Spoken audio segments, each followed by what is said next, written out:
va a ser presencia efectiva y estable en el archipiélago de Tierra del Fuego a partir de la llegada de Augusto Lazarre, el 28 de septiembre de 1884, versus una comunidad de pueblos originarios que hacía más de 10.000 años que estaban poblando este lugar. En ese contexto pues, siempre podemos hablar de la cuestión institucional y organizacional. Desde el punto de vista,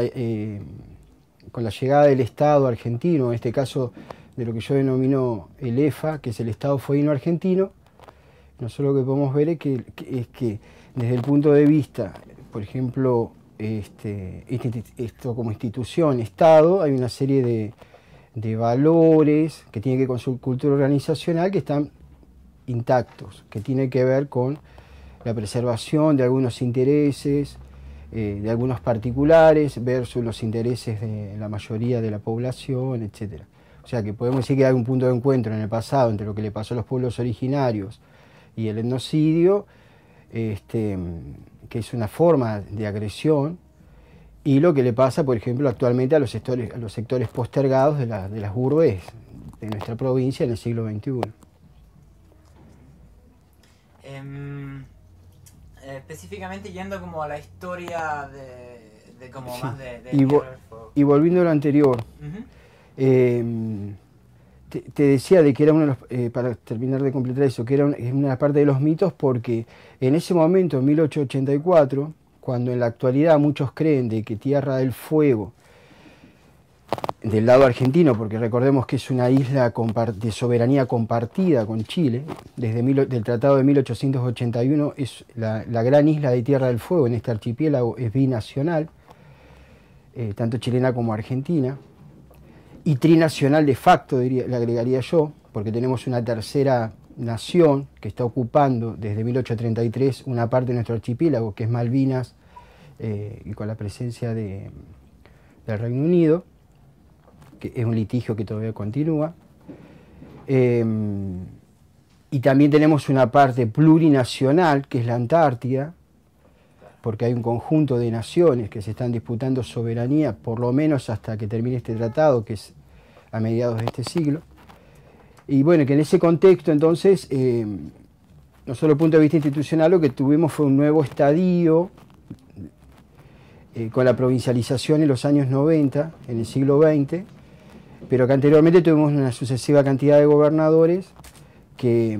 comenzaron sus mandatos, al igual que muchas de otras regiones del país, con la Ley de Territorios Nacionales, la 1532, que es del año también 1884. Con esto entonces, para generar una síntesis, lo que te diría es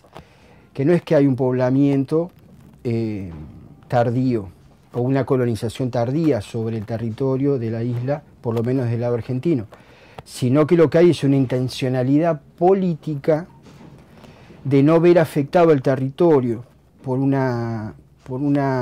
constante migración de argentinos a este lugar, porque el proyecto político que tenía la generación del 80 y el gobierno de Roca, a partir de la ley esta de territorios nacionales, que conforma el mapa de la Argentina tal cual como lo conocemos hoy, reitero, a partir de la ley 1532,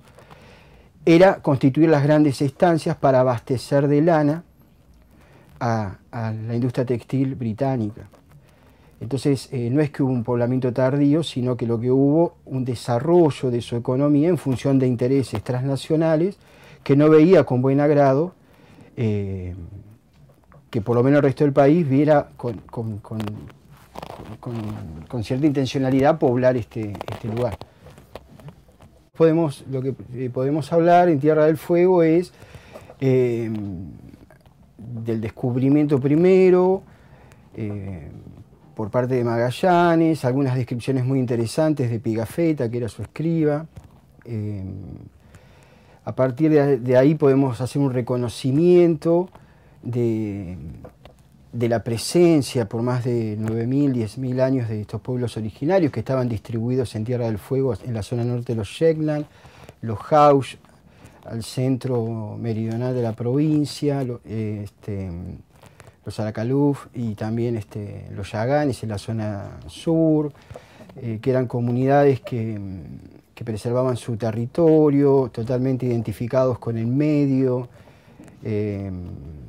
los que estaban más en la zona de lo que hoy denominamos Ushuaia, canoeros, la zona de los Yecnan, donde nosotros estamos ahora, en la zona norte, no lo eran, si eran nómades, vivían de la casa del guanaco, tenían algunos rituales espirituales muy interesantes, como el ritual del Jain, archiconocido por casi todos. A partir de ahí lo que vamos a tener es, reitero, la llegada del blanco, a partir de la Ley de Territorios Nacionales, que va a unificar todo el territorio de Patagonia, incluyendo al archipiélago de Tierra del Fuego, esta ley, la 1532, de 1884, y la llegada de la subprefectura marítima de manos de la Serre, y por orden del gobierno nacional en ese momento que ejercía Julio Argentino Roca. A partir de ahí lo que podemos ver son grandes procesos migratorios hacia Tierra del Fuego que están vinculados en realidad no tanto a lo que ofrece la fueguinidad al resto de los argentinos o habitantes del mundo que quieran venir a habitar acá, sino que está más bien vinculado a los factores económicos que afectan al resto de las provincias. O sea que podemos decir que cuando hay problemas económicos que afectan a los argentinos en el resto del continente, muchos, para mejorar su condición de vida, deciden venir hasta Tierra del Fuego. Entonces a partir de ahí podemos ver una gran presencia, un gran crecimiento, con el comienzo a fines del siglo XIX de la industria pecuaria. Después vamos a ver en el siglo XX, con el comienzo de la explotación de los hidrocarburos, a fines de la década del 70, vamos a ver una corriente migratoria también importante. Y después vamos a ver, a partir de la sanción de una ley de promoción industrial, vamos a poder ver distintas migraciones que están vinculadas, reitero, a un proceso nacional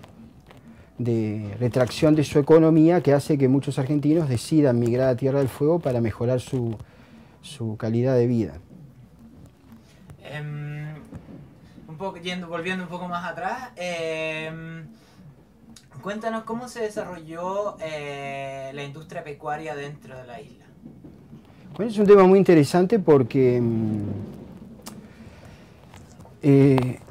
nosotros lo que vemos en el revisionismo histórico o en la historiografía, generalmente la historia trata de explicar algunos sucesos, con toda la subjetividad que eso implica por parte del historiador, que tenga el rol de hacerlo. La historiografía trata de pensar y contextualizar esos sucesos. Aparte de que termina convirtiéndose, para algunos peyorativamente, para otros no lo es, en una especie de investigador de los autores, prácticamente, más que de los sucesos, y de la hermenéutica que los distintos autores han planteado sobre algunos sucesos puestos en un contexto. Cuando uno hace ese trabajo, ya a escala profesional, uno lo que fue encontrando, por ejemplo, y que es lo que hemos venido editando este último tiempo, uno va encontrando que en Tierra del Fuego, por ejemplo, hubo un montón de situaciones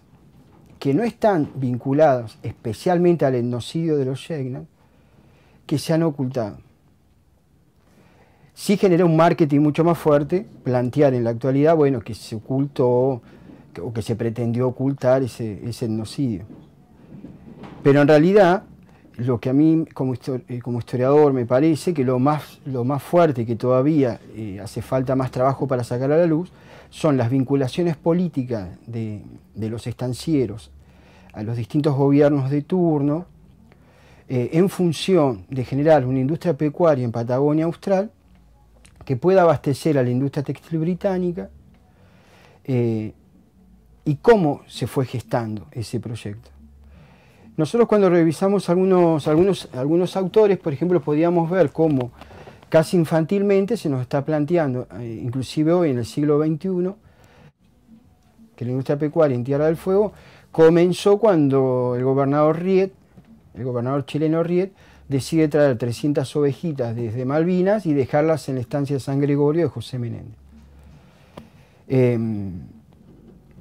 Eso como primer dato que ahora voy a tratar de desmistificar. El otro dato es que, por ejemplo, que José Menéndez llega en 1876 al archipiélago fueguino y que viene a cobrar una deuda él trabajaba por una firma que se llamaba Echar y otra que se llamaba Riet, que vendía insumos navales, y que viene a cobrar una deuda a Punta Arenas, que vería la posibilidad de gestar un mejor nivel de vida, estándar de vida, y que decide radicarse en la región. Sin embargo, mi obra, en las cosas que el aporte que voy a hacer es de que respecto a esto último es que no es así, porque en algunos registros navales pude encontrar de que hay un José Menéndez en una goleta de 1874, o sea, 2 años antes de lo que nos relata la mayoría de la literatura, que es enviada por el presidente Sarmiento cuando está por terminar su mandato en 1874,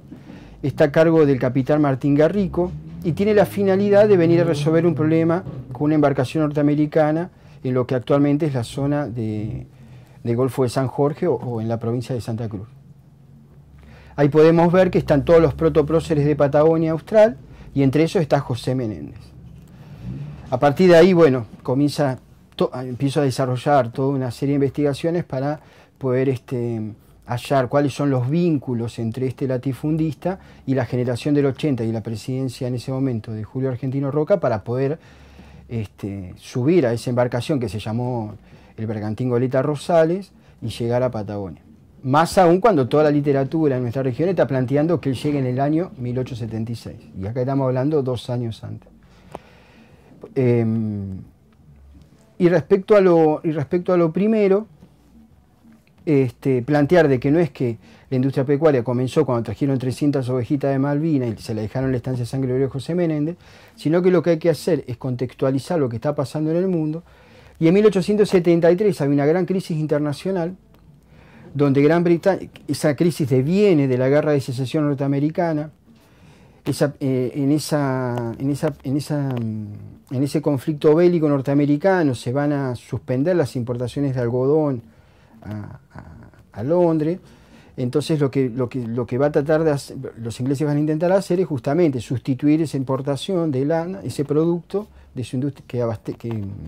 que sirve a su industria textil, y la va a sustituir por lana, el algodón por lana. En ese contexto, entonces, que todos los territorios de ultramar empiezan a tener un papel fundamental en producir lana para autoabastecerse. Y es en ese contexto que entra Tierra del Fuego y Patagonia toda. Y a partir de ahí es también lo que comienza a jugar esto que nosotros llamamos la colonización subrepticia, o sea, buscar complicidades locales que permitan de que esto se dé, por ejemplo, teniendo muelles libres de impuestos. Acá muchos antiguos pobladores inclusive recuerdan cuando las embarcaciones llevaban la lana en Río Grande, donde en algún momento se llegó a tener el galpón de esquila más grande del mundo para 1897. La lana haciendo transbordo, embarcaciones más grandes en San Sebastián que iban directamente con exportación, libre de todo impuesto hacia Europa, especialmente hacia el Reino Unido. Así que bueno, estas son las cosas que hay que seguir desmistificando y seguir planteándonos como ejes de investigación respecto a hacer memoria de nuestro pasado.